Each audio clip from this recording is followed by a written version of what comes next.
Hello guys, welcome back to my YouTube channel. हमारा आज का टॉपिक है म्यूटेशंस। म्यूटेशंस क्या होती है? हमारा जो जेनेटिक मटेरियल है, यानी कि ऑर्गेनिज्म की बॉडी में जो जेनेटिक मटेरियल होता है, उसके अंदर कोई भी ऐसा सडन चेंज आता है या कोई भी ऐसा अब्रप्ट चेंज आता है जो कि अनएक्सेप्टेबल होता है। जैसे कि मतलब अचानक से कोई चेंज आ जाना जेनेटिक मटेरियल में, उसको हम बोलते हैं म्यूटेशंस। जो ये म्यूटेशंस होती है ये डीएनए में हो सकती है, और डीएनए के अंदर ये जीन्स में या फिर क्रोमोसोम में हो सकती है। अगर ये जीन्स के अंदर होती है तो उसको हम बोलते हैं जेनेटिक म्यूटेशंस, अगर ये क्रोमोसोम के अंदर होती है तो उसको हम बोलते हैं क्रोमोसोमल म्यूटेशंस। म्यूटेशंस क्या होती है? Mutations are spontaneous changes that affect the DNA, genes and sometimes complete chromosome. मतलब म्यूटेशंस वो अचानक से वो चेंजेस होते हैं जो डीएनए को या फिर जीन्स को या कई बार कंप्लीट क्रोमोसोम को भी अफेक्ट करती हैं, तो उसको हम बोलते हैं म्यूटेशंस। म्यूटेशंस को ब्रॉडली दो कैटेगरीज में डिवाइड किया गया है। पहला इसमें आता है इंड्यूस्ड म्यूटेशंस। इंड्यूस्ड म्यूटेशंस क्या होती है? जिसको आर्टिफिशियली इंड्यूस करवाया जाता है, मतलब जानबूझकर जो है म्यूटेशंस जो है वो इंड्यूस की जाती है, उसको हम बोलते हैं इंड्यूस्ड म्यूटेशंस।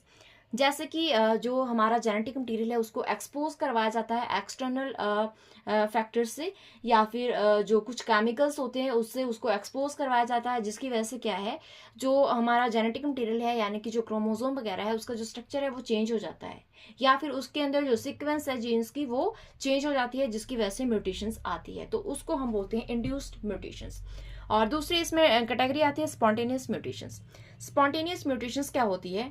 जैसे कि हमारी बॉडी में जो सेल्स होते हैं, सेल्स के अंदर जो नॉर्मल एक्टिविटीज हो रही होती है, तो उसकी वजह से जो चेंजेस आते हैं और उन चेंजेस की वजह से जो म्यूटेशंस होती है उसको हम बोलते हैं स्पॉन्टेनियस म्यूटेशंस। जैसे कि सेल के अंदर जब डीएनए रेप्लिकेशन होता है या फिर ट्रांसलेशन होती है या कोई भी जो नॉर्मल एक्टिविटीज होती है सेल्स की, उस टाइम पे जब जेनेटिक मटेरियल की जो सीक्वेंस है वो चेंज हो जाती है या फिर उसका जो स्ट्रक्चर है वो चेंज हो जाता है, तो उसको हम बोलते हैं स्पॉन्टेनियस म्यूटेशंस या फिर नेचुरल म्यूटेशंस। अब हम बात कर लेते हैं कि जो म्यूटेशंस है ये कितने टाइप की होती है। जो ये म्यूटेशंस है ये मेनली दो टाइप की होती हैं, जेनेटिक म्यूटेशंस और दूसरी आती है क्रोमोसोमल म्यूटेशंस। जेनेटिक म्यूटेशंस क्या होती है? जैसे आप यहाँ पर देख सकते हैं, ये है डीएनए का स्ट्रक्चर, ठीक है, मतलब ये हमारे पास एक डीएनए है। अब डीएनए के अंदर आपको पता है कि ये न्यूक्लियोटाइड्स है, न्यूक्लियोटाइड्स जो है वो मिलकर डीएनए की फॉर्मेशन करते हैं। अब जो ये न्यूक्लियोटाइड्स है, इन 3 न्यूक्लियोटाइड्स को मिलाकर एक कोडोन बनता है, ठीक है। जो ये कोडोन है ये एक सिंगल अमाइनो एसिड को स्पेसिफाई करता है। तो इस वजह से क्या होता है, जब डीएनए से मतलब प्रोटीन के सिंथेसिस होनी होती है तो उस टाइम पे क्या होता है, डीएनए से मैसेंजर आरएनए की फॉर्मेशन होती है। मैसेंजर आरएनए में क्या होता है, इसमें एक सिंगल जो इसका जो स्ट्रैंड है वो एज अ टेम्पलेट एक्ट करता है, मतलब उसके ऊपर जो सीक्वेंस है वो सेम सीक्वेंस होती है मैसेंजर आरएनए पे। तो जब मैसेंजर आरएनए पे उस सीक्वेंस को रीड करता है राइबोसोम, तो उसमें क्या होता है, वो उसी टाइप से वो डिटरमाइन करता है the sequence of amino acids. मतलब जैसे यहाँ पर इसने 3-3 की फॉर्म में इसको रीड किया, तो यहाँ पर अमाइनो एसिड 3 को मिलाकर एक अमाइनो एसिड बन गया, और इस प्रकार इसको मिलाकर दूसरा अमाइनो एसिड, फिर तीसरा अमाइनो एसिड बन गया। तो इस प्रकार बहुत सारे अमाइनो एसिड्स को आपस में मिलाकर बनती है हमारे पास प्रोटीन। तो जब राइबोसोम इस मतलब इस ट्रिपलेट को रीड कर रहा होता है तो उस टाइम पे क्या होता है, अब मान लीजिए हमने यहाँ से एक जो न्यूक्लियोटाइड है इसको डिलीट कर दिया, मतलब एक जीन जो है उसको डिलीट कर दिया। तो उसकी वजह से क्या हुआ, जब राइबोसोम ने इसको रीड करना स्टार्ट किया तो वो 3-3 की फॉर्म में इसको रीड करेगा।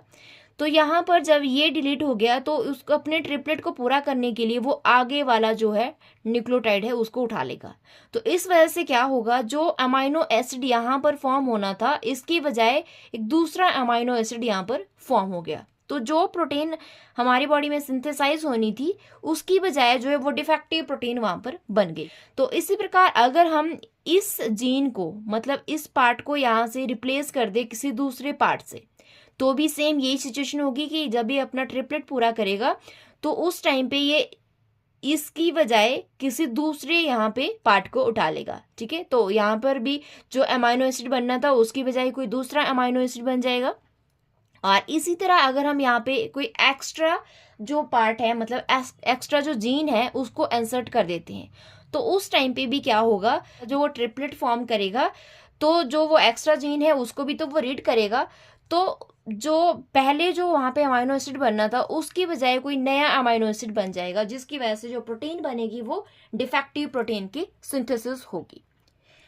तो ये हमारे पास डीएनए है, जो इसकी सीक्वेंस है जीन की वो चेंज हो गई, ठीक है, विद द हेल्प ऑफ या फिर डिलीशन या फिर रिप्लेसमेंट से या फिर जो एक्स्ट्रा जो हमने सेगमेंट इसमें इंसर्ट किया है उसकी वजह से।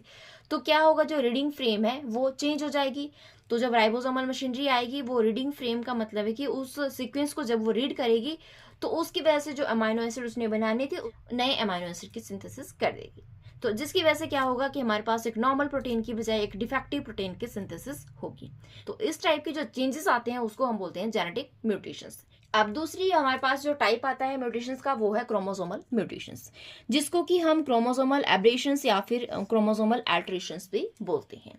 इसको फर्स्ट टाइम एनालाइज किया था मुलर ने 1928 में ड्रोसोफिला में, ठीक है, और उसके बाद इसको एमएस मैकक्लिंटॉक ने 1930 में एनालाइज किया था मेज में, ठीक है। तो इन्होंने बताया था कि क्रोमोसोमल म्यूटेशंस क्या होती है। क्रोमोसोमल म्यूटेशंस जो है इसको दो कैटेगरीज में डिवाइड किया गया है ब्रॉडली। एक आता है डिस्ट्रप्शन इन स्ट्रक्चर, यानी कि स्ट्रक्चर में कोई भी डिस्टर्बेंस हो रही है, या फिर disruption in the chromosome number, ठीक है। तो ये दो कैटेगरीज हो गई इसकी। अब इसमें जो डिस्ट्रप्शन इन स्ट्रक्चर है इसको फर्दर दो कैटेगरीज में डिवाइड किया गया है। पहला है कि changes in the number of genes, और दूसरा है changes in the arrangement of genes. यानी कि पहला है कि इसका नंबर है जो जीन्स का वो चेंज हो गया है, और दूसरा है कि उसकी जो अरेंजमेंट है वो आगे पीछे हो जाती है। अब जो चेंजेस इन नंबर है इसको भी फर्दर दो कैटेगरीज में डिवाइड किया गया है, डिलीशन एंड डुप्लीकेशन। सो जो ये डिलीशन है ये फर्दर दो टाइप की होती है, टर्मिनल और इंटरकैलरी। और जो डुप्लीकेशन होती है extra chromosomal, tandem, reverse tandem, displaced और ट्रांसपोज्ड, ये 5 टाइप की होती है। अब दूसरा इसमें जो कैटेगरी आती है वो आती है changes in arrangement of genes. So अगर अरेंजमेंट में चेंज आ रहा है तो उसकी वजह से जो इसको दो कैटेगरीज में डिवाइड किया गया है, इन्वर्जन एंड ट्रांसलोकेशन। हो सकता है ये चेंजेस जो है वो इन्वर्जन की वजह से हो। तो अगर इन्वर्जन की वजह से तो इसमें दो टाइप का इन्वर्जन हो सकता है, पेरीसेंट्रिक या फिर पैरासेंट्रिक। और हो सकता है ये ट्रांसलोकेशन की वजह से हो। तो इसमें क्या है, ये इसमें 3 पॉसिबिलिटीज है, या तो रेसिप्रोकल ट्रांसलोकेशन हो सकती है, या फिर सिंपल हो सकती है, या फिर शिफ्ट ट्रांसलोकेशन हो सकती है। तो अब जो दूसरी कैटेगरी है इसमें क्रोमोसोमल म्यूटेशंस में वो आती है disruption in the chromosomal number, ठीक है। तो उसको हम बोलते हैं एन्यूप्लाइटी। एन्यूप्लाइटी का मतलब है कि इसमें कई बार होता है कि क्रोमोसोम नंबर है 46 की बजाय 44 ही है, 45 ही है, या फिर 46 की बजाय 47 हो गए, 48 हो गए। तो इस तरह से जो क्रोमोसोम का नंबर है वो डिस्टर्ब हो जाता है। अब इसमें हम पहली कैटेगरी उठा लेते हैं, डिस्ट्रप्शन इन द स्ट्रक्चर, ठीक है। तो अगर डिस्ट्रप्शन है क्रोमोसोम के स्ट्रक्चर में तो वो किन वजह से हो सकती है। हो सकता है उसमें जो जीन का नंबर है उसमें कोई चेंज आया है, और हो सकता है उसकी कोई अरेंजमेंट में चेंज आया हो। तो अगर जीन के नंबर में चेंज आया है तो उसमें क्या हो सकता है, मान लीजिए हमारे पास ये क्रोमोसोम का एक सेट है, ठीक है। तो इसमें क्या हुआ, इसमें यहाँ पर जो ये सेगमेंट है क्रोमोसोम का ये डिलीट हो गया, ठीक है। और ये डिलीट हो गया तो ये वाला जो क्रोमोसोम का पार्ट है ये छोटा हो गया, और दूसरे वाला जो है ये बड़ा रह गया। तो इस टाइप की जो चेंजेस है इसको हम बोलते हैं डिलीशन, ठीक है। जो ये डिलीशन है ये दो टाइप के हो सकती है। अगर तो जो सेगमेंट है ये टर्मिनल पोजीशन से डिलीट हो रहा है तो उसको हम बोलते हैं टर्मिनल डिलीशन, और अगर ये सेगमेंट बीच से डिलीट हो रहा है तो उसको हम बोलते हैं इंटरकैलरी डिलीशन। अब दूसरा हमारे पास टाइप आता है changes in the number of genes में डुप्लीकेशन, ठीक है। डुप्लीकेशन में क्या होता है कि हमारे पास जो एक क्रोमोसोम है, हो सकता है इसका जो ये वाला पार्ट है ये डुप्लीकेट हो जाए, मतलब इसकी एक और कॉपी बन जाए। तो वो क्या करेगा, वो यहीं पर अटैच हो जाएगा, जिसकी वजह से ये जो क्रोमोसोम है इसका साइज जो है वो चेंज हो जाएगा दूसरे क्रोमोसोम से, ठीक है। मतलब ये थोड़ा बड़ा हो जाएगा। तो जो डुप्लीकेशन है ये फर्दर जो है 5 टाइप की होती है। अगर जो इसमें जो सेगमेंट है वो डुप्लीकेट हुआ है, वो इसके साथ ना जुड़कर जो है वो अलग ही एक सिंगल क्रोमोसोम की तरह बिहेव कर रहा है, मतलब वो एक्स्ट्रा क्रोमोसोम की तरह बिहेव कर रहा है, तो उसको हम बोलते हैं एक्स्ट्रा क्रोमोसोमल डुप्लीकेशन, ठीक है। और हो सकता है ये जो सेगमेंट है जो डुप्लीकेट हुआ है वो मतलब यहाँ पर है, यहाँ पर ये डुप्लीकेट हुआ और इसके साथ ही दोबारा से ये यहाँ पर ही अटैच हो गया, तो ये रिपीट होगा यहाँ पे, ठीक है। तो इस टाइप के जो डुप्लीकेशन है उसको हम बोलते हैं टैंडम या फिर रिपीट डुप्लीकेशन, ठीक है। और अगर ये सेगमेंट जो है यहाँ पर, ये क्या जो सेगमेंट है ये डुप्लीकेट हुआ और ये यहाँ पर डुप्लीकेट होके क्या हुआ, ये यहाँ से इस तरह से रिवर्स हो गया, मतलब ये इसके साथ अटैच हुआ तो ये उल्टा यहाँ पर अटैच हो गया। पहले वाला जो सेगमेंट है ये डुप्लीकेट हुआ और जब ये अटैच हुआ, मतलब मान लीजिए हमारे पास ABC सीक्वेंस है, ठीक है, तो इसमें से जो BC सेगमेंट है ये डुप्लीकेट हुआ। तो जब ये डुप्लीकेट हुआ तो इसके साथ जब ये आगे जुड़ा तो ये किस तरह से जुड़ा, ये जुड़ गया इस तरह से CB, ठीक है। तो इस तरह की जो डुप्लीकेशन होती है उसको हम बोलते हैं रिवर्स टैंटम, ठीक है। और इसमें नेक्स्ट टाइप आता है इसका, वो आता है डिस्प्लेस्ड। डिस्प्लेस्ड में क्या होता है, मान लीजिए हमारे पास ये सेगमेंट है इसका, ये डुप्लीकेट हुआ, ये क्रोमोसोम है, इसकी 2 ब्रांचेस होती है, तो अगर ये सेम ब्रांच के ऊपर ये अटैच हो जाता है तो उसको हम बोलते हैं होमोब्रैंकियल डिस्प्लेस्ड डुप्लीकेशन। और अगर ये जो सेगमेंट है यहाँ से डुप्लीकेट हुआ और ये दूसरी ब्रांच पर जाकर जो है वो अटैच हो गया, मतलब इस ब्रांच से डुप्लीकेट हुआ और ये दूसरी वाली पे अटैच हो गया, तो इसको हम बोलते हैं हेटेरोब्रैंकियल डुप्लीकेशन, ठीक है। अब नेक्स्ट इसमें जो इसका टाइप है वो आता है ट्रांसपोज्ड, ठीक है। ट्रांसपोज्ड में क्या होता है, इसमें जो ये सेगमेंट है यहाँ पे ये डुप्लीकेट हुआ और ये यहाँ से गया और ये दूसरे सेगमेंट पर जाकर अटैच हो गया। ये जो पीछे वाले थे ये सारे सेम क्रोमोसोम के ऊपर थे, अब ये इस वाले क्रोमोसोम से गया और दूसरे क्रोमोसोम पर जाकर जो है वो अटैच हो गया। तो इस प्रकार की जो डुप्लीकेशन होती है उसको हम बोलते हैं ट्रांसपोज्ड डुप्लीकेशन। तो इसमें अगर ये सेगमेंट जो है वो टर्मिनल पोजीशन पे अटैच होता है तो उसको हम बोलेंगे टर्मिनल डुप्लीकेशन। अगर ये इंटरकैलरी पे, मतलब ये बीच में कहीं पे अटैच होता है तो उसको हम बोलते हैं इंटरकैलरी डुप्लीकेशन। अब हम आते हैं दूसरी कैटेगरी में, मतलब डिस्ट्रप्शन इन द स्ट्रक्चर में जो दूसरी कैटेगरी है changes in arrangement of genes. तो अगर इसकी अरेंजमेंट में चेंज आता है तो उसकी वजह से 2 टाइप की जो क्रोमोसोमल म्यूटेशंस होती है, एक आती है इन्वर्जन और दूसरी आती है ट्रांसलोकेशन, ठीक है। तो सबसे पहले हम बात कर लेते हैं इन्वर्जन की। इन्वर्जन में क्या होता है, मान लीजिए हमारे पास ये क्या है, ये क्रोमोसोमल सेगमेंट है, इसमें जो सीक्वेंस दी गई है वो कुछ इस तरह से ABCDEFG, ठीक है। तो इसमें जब इन्वर्जन होगा तो क्या होगा, तो जो ये क्रोमोसोम का सेगमेंट है ये इस तरह से इन्वर्ट हो जाएगा यहाँ से। तो जब ये इन्वर्ट होगा तो यहाँ से ये ब्रेक हो जाएगा और यहाँ से ब्रेक होने के बाद जो है ये जब इसको हम खोलेंगे तो ये इस तरह से होगा, ठीक है। और इस तरह से इसकी जो सीक्वेंस है वो चेंज हो जाएगी और जब ये दोबारा से सीधा होगा तो इसकी सीक्वेंस कुछ इस तरह से होगी, ठीक है। जैसे ही यहाँ से ये जो है इन्वर्स हुआ तो इसमें क्या हुआ, ABCDEFG, मतलब ये इस तरह से आ गई। तो जब ये यहाँ से सीधा होगा तो इसकी जो सीक्वेंस है वो कुछ इस तरह से होगी ABEDC, ठीक है। तो इन्वर्जन के बाद की जो सीक्वेंस है वो डिस्टर्ब हो जाएगी, मतलब इसकी जो अरेंजमेंट है जीन की वो चेंज हो गई, तो इसको हम बोलते हैं इन्वर्जन, यानी कि जो इसकी जो सीक्वेंस है वो इन्वर्स हो गई। तो जो ये इन्वर्जन होता है ये फर्दर 2 टाइप का हो सकता है, ठीक है।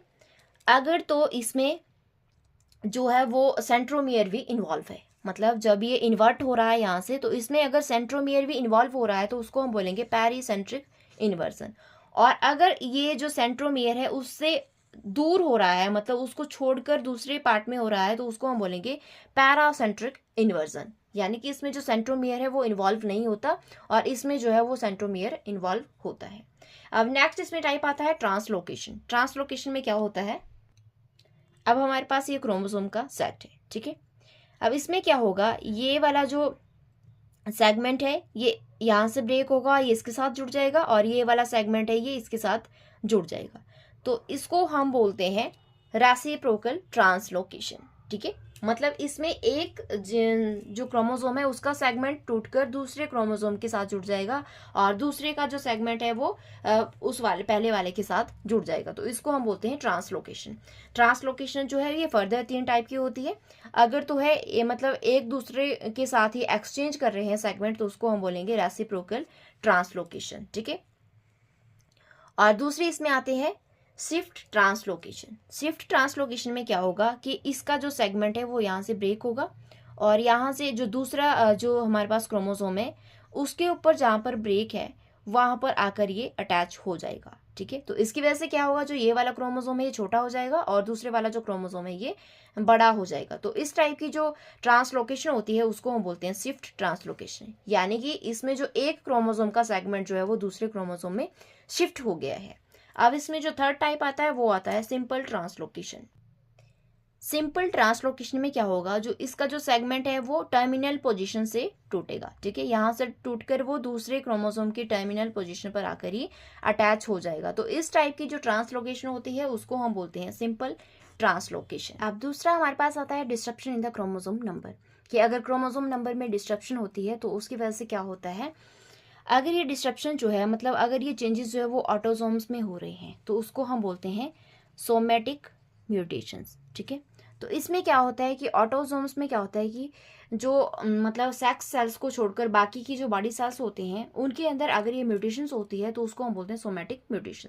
इसमें क्या होता है कि abnormal number of chromosome number present होता है सेल में, जैसे कि ट्राइसोमी 21 है। इसमें क्या होता है, जो 21 नंबर का क्रोमोसोम है वहां पर 2 की बजाय जो है 3 क्रोमोसोम्स प्रेजेंट होते हैं। आपको पता है जो क्रोमोसोम्स है वो हमेशा पेयर में प्रेजेंट होते हैं, तो जो ह्यूमन बॉडी है उसमें 46 नंबर ऑफ क्रोमोसोम्स होते हैं। तो इस कंडीशन में क्या होता है, जो ट्राइसोमी 21 है इसमें 2 की बजाय जो 3 क्रोमोसोम होते हैं, तो इसकी वजह से जो क्रोमोसोम नंबर है वो 46 से 47 हो जाता है। तो इस प्रकार की जो कंडीशन होती है उसको हम बोलते हैं डाउन सिंड्रोम। अब दूसरा इसमें कैटेगरी आती है सेक्स क्रोमोसोम की, कि अगर ये म्यूटेशंस जो है वो सेक्स सेल्स के अंदर होती है। तो सेक्स क्रोमोसोम के अंदर अगर ये म्यूटेशंस है तो क्या होता है कि कई बार जो मेल है उसमें आपको पता है जो मेल के अंदर जो क्रोमोसोम होता है वो एक्स और वाई क्रोमोसोम होता है जो मेल कैरेक्टरिस्टिक्स को डिफाइन करता है, और फीमेल में डबल एक्स क्रोमोसोम होता है जो फीमेल कैरेक्टरिस्टिक्स को डिफाइन करता है, ठीक है। तो कई बार क्या होता है कि इसमें मेल के अंदर एक एक्स क्रोमोसोम के बजाय 2 एक्स क्रोमोसोम आ जाते हैं, ठीक है। तो क्या ये पॉसिबल है? हाँ, ये जरूर हो सकता है। तो इस तरह की जो मेल्स होते हैं उसमें जो कंडीशंस होती है उसको हम बोलते हैं क्लाइनफेल्टर सिंड्रोम, ठीक है। मतलब मेल के अंदर एक्स्ट्रा एक्स क्रोमोसोम का प्रेजेंट होना, ये जो कंडीशन है उसको बोलते हैं क्लाइनफेल्टर सिंड्रोम। इसकी वजह से क्या होता है, जो मेल है उसके अंदर मेल और फीमेल के दोनों कैरेक्टरिस्टिक्स आ जाते हैं क्योंकि उसके अंदर जो है वो एक्स्ट्रा एक्स क्रोमोसोम प्रेजेंट है। और दूसरी इसमें कंडीशन आती है कि कई बार क्या होता है, जो फीमेल है आपको पता है फीमेल के अंदर जो है 2 एक्स क्रोमोसोम्स होते हैं, मतलब जो फीमेल को डिफाइन करते हैं। तो अगर इसमें से एक एक्स क्रोमोसोम डिलीट हो जाता है, मतलब इसमें सिंगल एक्स क्रोमोसोम प्रेजेंट होता है, तो इस कंडीशन को हम बोलते हैं टर्नर सिंड्रोम। टर्नर सिंड्रोम में क्या होता है कि हमारे पास 46 नंबर ऑफ क्रोमोसोम की जगह पे 45 नंबर ऑफ क्रोमोसोम्स होते हैं, जिसकी वजह से क्या होता है कि जो वो फीमेल है 45 नंबर ऑफ क्रोमोसोम्स के साथ उसकी जो हाइट है वो छोटी रह जाती है, या फिर उसके अंदर जो प्यूबर्टी है वो लेट आती है, और कई फीमेल्स में जो है वो इनफर्टिलिटी पैदा हो जाती है, ठीक है। तो अब हम बात कर लेते हैं कि जो ये म्यूटेशंस होती है इनको कौन कॉज करता है। तो इनको कॉज करने वाली जो एजेंट्स होते हैं उसको हम बोलते हैं म्यूटेजेंस, ठीक है। म्यूटेजेंस क्या होते हैं, ये extra cellular physical chemical factors हो सकते हैं, कुछ भी हो सकते हैं, फिजिकल फैक्टर भी हो सकते हैं, केमिकल फैक्टर्स भी हो सकते हैं जो म्यूटेशंस कॉज करते हैं। रेडिएशंस आ गए या कुछ केमिकल्स आ गए या फिर कुछ कंज्यूमेबल आइटम्स है जिसको कि हम कंज्यूम करते हैं, तो इसकी वजह से भी हमारी बॉडी में म्यूटेशंस आ सकती हैं। सो ये था कि म्यूटेशंस क्या होती है और म्यूटेशंस जो है वो कितने टाइप की होती है। अगर आपको मेरी वीडियो पसंद आई हो तो मेरी वीडियो को लाइक करना, मेरे चैनल को सब्सक्राइब करना और वीडियो को ज़्यादा से ज़्यादा शेयर करना। Thank you for watching.